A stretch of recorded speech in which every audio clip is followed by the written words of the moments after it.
বন্ধুরা, আশা করি সবাই ভালো আছে। তো আজকে আবার ঠান্ডাটা কম পড়ছে না, শুরু করলাম আবার নতুন করে। দোয়া করবেন সবাই যেন নিয়মিত বলতে পারি।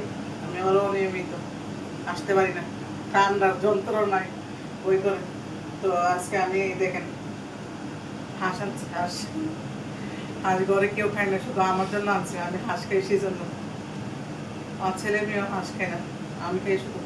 ওরা বুঝতে দেখতেই পারে না। হাঁস আনছে, পাতি ঘাস পুড়তে হয় না, এখানে পুড়ে নেব চুলায়। আমার তো ফায়ার নাই, তো আমি গ্যাসের চুলাতেই পুড়ে নিই।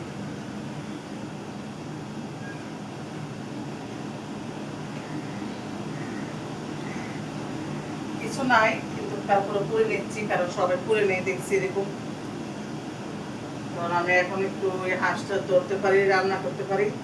আমি ছোট থেকে এগুলো কোনোদিনও করি নাই, পারতাম না।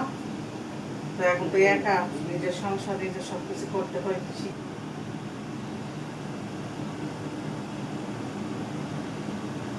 মুরগি রান্না করব আর হাঁস রান্না করব। তো আমি যতটুকু খেতে পারি খাবো, আর বাকিটা থাকবে আর কি।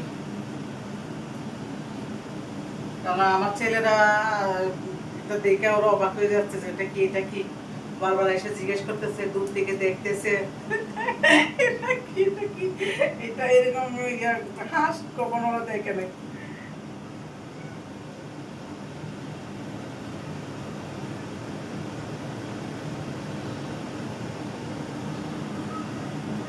তো আমি এটা এখন কুটে কেটে রেডি করে আনি। পুরা হয়ে গেছে, এখন আমি প্রসেস করে আনি, মানে কুটে ধুয়ে টুয়ে আনি।